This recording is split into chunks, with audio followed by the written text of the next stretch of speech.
Hi, I'm Taryn Elliott, Director of Client Success and Marketing at LISI, and this is 3 Things Budgeting for Success.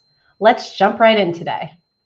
Today, we are going to talk about aligning your budget with the firm's goals, knowing what success looks like for your firm, and understanding your previous expenses.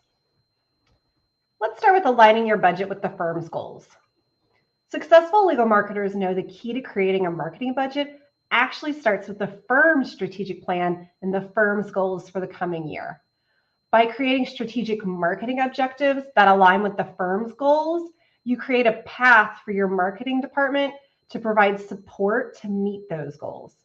Your marketing goals therefore become the foundation upon which your marketing plan will be built, and the marketing plan can be those initiatives that are designed to meet or exceed not only your marketing goals, but also help the firm meet and exceed the firm's goals and the firm's objectives for the year. By doing this, you can create a clear path between what marketing is doing and the value that they are bringing to the law firm. By clearly articulating how the marketing department is specifically supporting the firm's goals and objectives, you can show the value the marketing team is bringing and the proposed value that new marketing initiatives will bring to the firm's growth. Once you have the firm's goals and the firm's plan in place, and you start creating your marketing goals, your strategic objectives, then you create your marketing plan. And the marketing plan supports the marketing goals. And once that is set, then you start creating your marketing budget. And for your marketing budget, there's a lot of various options for what you can do or how you can go about creating it. And one of those will be looking at recurring expenses. That's always a very big part of your budget. But we'll talk about that in a minute.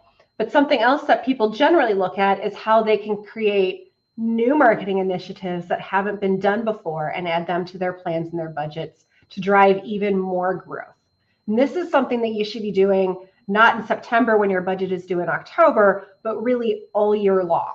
This is something that you should be reading articles or attending lunches or going to conferences or talking to your peers when you can throughout the year, so you can really start thinking about, oh, there is this really great idea here. How can I apply that to my law firm?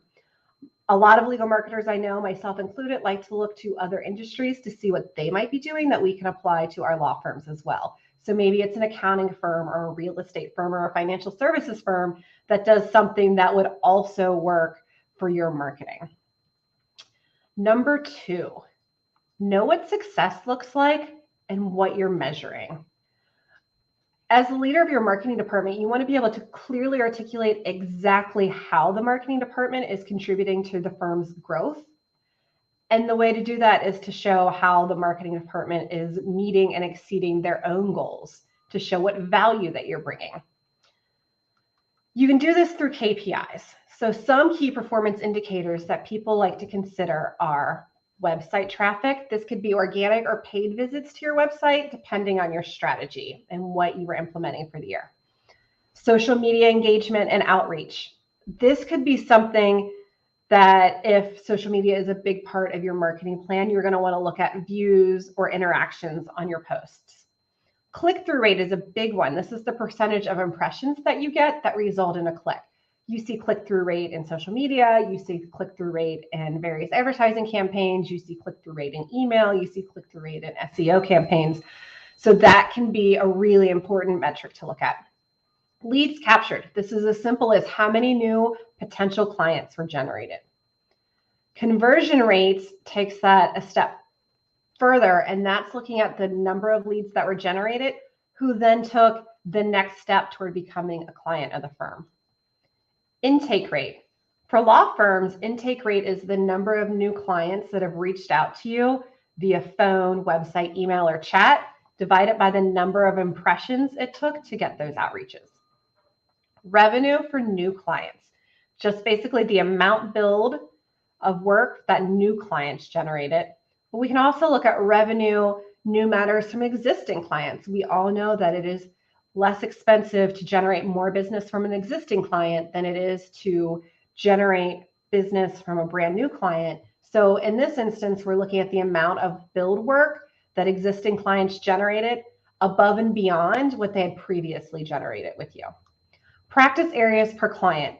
This is one of my favorites because it's a simple white space analysis. You can put your clients on one axis and your practice areas on the other axis and look for holes. And then you can go back and look to see what holes you filled in from the previous year and use that as one of your metrics. Marketing originated clients and fees. This is new business that was closed after marketing generated the initial lead. But there's also marketing influenced clients and fees. And this is a calculation of the new clients and fees that were generated in a given time period where there was some interaction with the firm's marketing initiatives, but marketing did not originate the lead.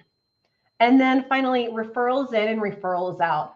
We know that a lot of attorneys spend a lot of time cultivating a referral network, and it can be a really significant source of business. By evaluating the number of referrals that come into your firm versus the number of referrals that you're sending out, be that to other law firms or other related professionals, you can start to get an idea of how successful your networking efforts have been. You should determine the KPIs that make the most sense for your marketing objectives in your firm. Once you have those established, you want to create a reporting framework. This can be something as simple as a spreadsheet, but there are other tools such as Google Data Studio and several others that can aggregate this information for you. Then you want a calendar time to review this information. This could be monthly. Ideally, it would be monthly. And maybe it's time that you're just sitting down yourself to review the data and see what changes need to be made. But it could also be meetings with a marketing committee, a marketing partner, your marketing team, or your director of administration, depending on your firm's setup. But the important thing is to know what you're measuring and tie that back to the marketing objectives and the marketing plans that you have. And then we get to the third one, which is understand your previous year's expenses. Really dig into this. And it's not just the expenses, but looking at how those marketing expenses impacted the marketing initiatives and how they impacted the firm. The nice thing about recurring expenses is that there's a lot of data to examine, so you can pull years worth and really look for trends. The information you may want to gather when you reach this step is marketing expenses, current and previous year's marketing budgets, previous year's end of year marketing reports, which can include budget to actual numbers, firm and attorney revenue figures, new client and new contact reports, website marketing, and social media analytics. Like I said earlier, really dig into this data. You might want to sort it. You might want to reorganize it. Do whatever you need to do to make sense of it. Sometimes people break it out by practice area. Sometimes people break it out by attorney. Sometimes people break it out by event. Really, it will depend on what your marketing initiatives are and what you're trying to accomplish. But be thorough. Know the numbers inside and out. Understand where there are increases, but not just where there are increases, why there are increases. Understand what is performing well and understand why it's performing well. Look for areas where things might be performing poorly and look into why it's performing poorly. Where did you have a really great ROI? What initiatives did you undertake that yielded everything they could, but have run their course? And now there's a spot to take that off of your budget and put in something new. When you're doing this, look for trends. Because when you get to presenting your budget, you want to be prepared to explain why certain areas are increasing year over year or why you want to eliminate something. Going into 2023 budgeting, we anticipate a lot of firms will be looking to either cut marketing budgets or not grow marketing budgets by very much. There's a lot of financial uncertainty. So being able to spot areas in your budget that might be conducive for eliminating, that would be great. Or also B, really being able to defend why you need an increase and having a really well thought out business case for how you are going to take those additional dollars to generate leads and ultimately new business for the firm. That's what's going to get your budget approved. So those are 3 things that you can take into your budgeting process. It's September, hence the soccer theme that we took through this. And by really understanding where you're coming from, you can get a very comprehensive idea of what should go into your marketing plans and what should go into your marketing budgets. So that way you will get approval when it comes time to doing that.